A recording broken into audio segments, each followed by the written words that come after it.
নমস্কার, দেখছেন কলকাতা টিভি 4টে 4 দিক নিয়ে আপনাদের সঙ্গে রয়েছি আমি ঋষিকেশ। শুরুতেই যে খবরের দিকে নজর রাখবো, শান্তি বৈঠকের ঠিক আগে ইউক্রেনে বড়সড় হামলা।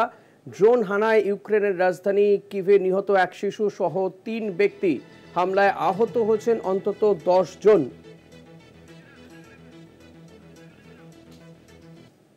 দাবি, ইউক্রেনের হামলায় নেপ্রো অঞ্চলে দুটি হামলার ঘটনা ঘটেছে। হামলায় আহত হয়েছেন অন্তত 10 জন, এক শিশু সহ। এই হামলাতে বেশ কয়েকজনের মৃত্যু ঘটনা ঘটেছে। নেপ্রো অঞ্চলে দুটি বাড়িতে আগুন লেগে যায় এই হামলায়। এই নিয়ে আমরা কথা বলবো। Kolkata TV political editor Ashis Chattopadhyay রয়েছেন আমার সঙ্গে টেলিফোনে।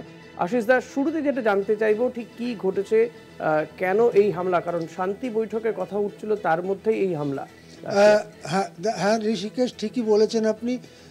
দেখুন, একটা বোঝাপড়া হয়েছে আমেরিকা, রাশিয়া এবং ইউক্রেনের মধ্যে। এখানে রাশিয়া এবং ইউক্রেন পরস্পরের সঙ্গে যুদ্ধরত, আর আমেরিকার ভূমিকাটা মধ্যস্থতাকারীর ভূমিকা। এই তিন পক্ষের মধ্যে একটা বোঝাপড়া হয়েছে যে বিদ্যুৎ কেন্দ্রগুলোতে বা জ্বালানি কেন্দ্রগুলোতে আক্রমণ করবে না কেউ।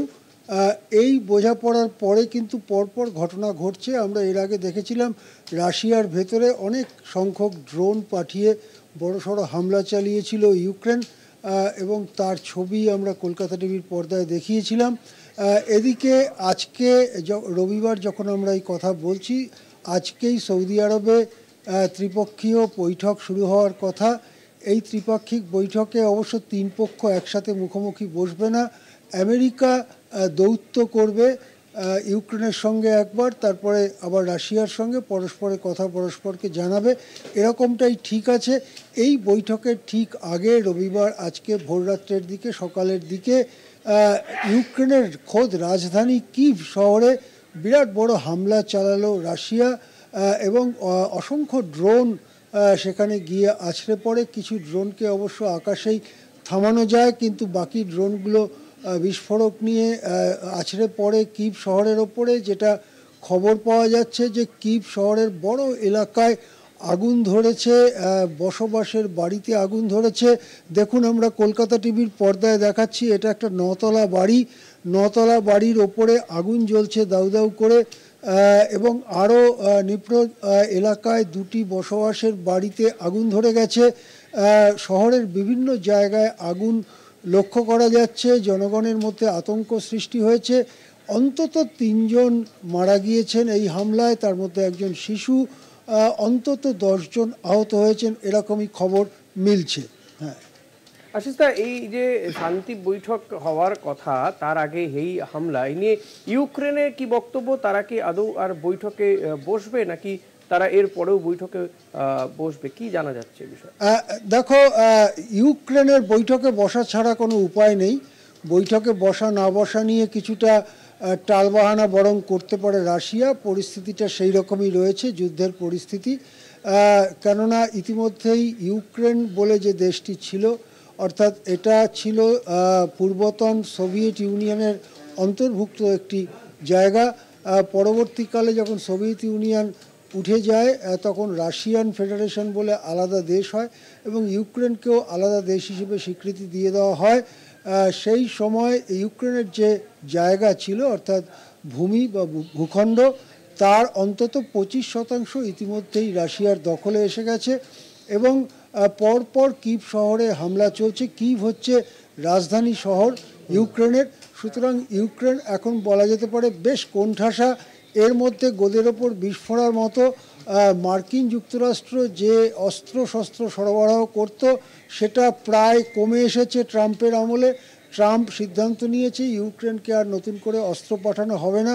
সুতরাং আগেকার যে চুক্তি ছিল সেই অনুযায়ী কিছু অস্ত্র হয়তো এখনও যাচ্ছে, মার্কিন অস্ত্র, কিন্তু সেটা ক্রমেই কমে আসছে, এবং অচিরেই হয়তো দেখা যাবে যে ইউক্রেনের অস্ত্র ভাণ্ডারে বড়সড় ঘাটতি বা ফাঁক দেখা যাচ্ছে।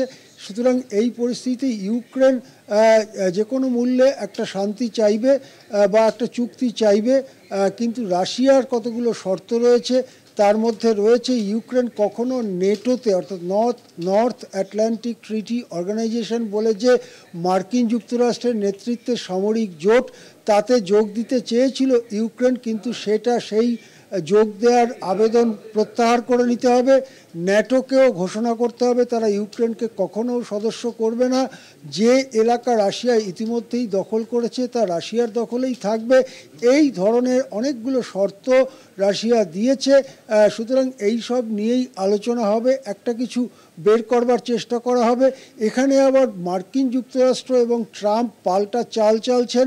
তারা বলছেন যে ইউক্রেনকে তারা যে সহযোগিতা দিয়েছেন আর্থিক এবং অস্ত্র, সেটা কিভাবে ইউক্রেন ফেরত দেবে। প্রথমে বলেছিলেন ইউক্রেনের মাটিতে যে বিরল ধাতু পাওয়া যায় এবং পেট্রোলিয়াম পাওয়া যায় সেটা আমেরিকাকে দিয়ে দিক ইউক্রেন দীর্ঘদিনের জন্য, তাতে ঋণ শোধ হবে। এখন আমেরিকা আবার নতুন একটি শর্ত জুড়েছে বা নতুন বায়নাক্কা জুড়েছে যে ইউক্রেনের যে শক্তি কেন্দ্রগুলো বা বিদ্যুৎ উৎপাদন কেন্দ্র, জ্বালানি কেন্দ্রগুলো, সেগুলো রাশিয়ার হাত থেকে বাঁচাতে একমাত্র রাস্তা নাকি ট্রাম্পের মতে যে সেগুলোর মালিকানা আমেরিকাকে দিয়ে দেওয়া হোক, তাহলে আমেরিকা সেগুলো রক্ষা করবে এবং সেই অজুহাতে মার্কিন সেনারাও ইউক্রেনে গিয়ে ঘাঁটি গাড়তে পারে। এই সব শর্ত মার্কিন যুক্তরাষ্ট্র দিয়েছে। ইউক্রেনের শক্তি কেন্দ্রগুলো মার্কিন যুক্তরাষ্ট্রকে হস্তান্তরের ব্যাপারে কোনো কথা এখনো পর্যন্ত ইউক্রেন দেয়নি। সুতরাং এটা আবার আরেকটা শর্ত যেটা এই শান্তি বৈঠকের সামনে চলে আসছে। সব মিলিয়ে জট খুলবে কি খুলবে না সেটা বোঝা যাবে আজকে একটু গভীর রাত্রের দিকে। কিছু কিছু খবর হয়তো চলকে বেরোবে, কিন্তু একটু পরেই সৌদি আরবের রিয়াদে শুরু হতে চলেছে শান্তি বৈঠক। হ্যাঁ, একদমই। আশিস দা, অনেক ধন্যবাদ আপনাকে। কথা বলছিলাম Kolkata TV political editor Ashis চট্টোপাধ্যায়ের সঙ্গে। ইউক্রেনে আবারও হামলা চালিয়েছে রাশিয়া এবং ড্রোন হামলাতে এক শিশুসহ 3 জনের মৃত্যু হয়েছে। রাজধানী শহর কিভে এই হামলা চলেছে, পাশাপাশি নেপ্রা সেখানেও কিন্তু হামলা চালানো হয়েছে। হামলায় অন্তত 10 জন আহত হয়েছেন বলে জানা যাচ্ছে, এমনটাই দাবি করছে ইউক্রেন। তবে শান্তি বৈঠকের আগে এই ধরনের হামলাতে কিন্তু কোথাও গিয়ে এই বৈঠক নিয়ে কিন্তু একটা প্রশ্ন উঠে যাচ্ছে। তবে ইউক্রেনের এই বৈঠকে বসা ছাড়া কোনো উপায় নেই বলে জানালেন আমাদের পলিটিক্যাল এডিটর আশিস চট্টোপাধ্যায়।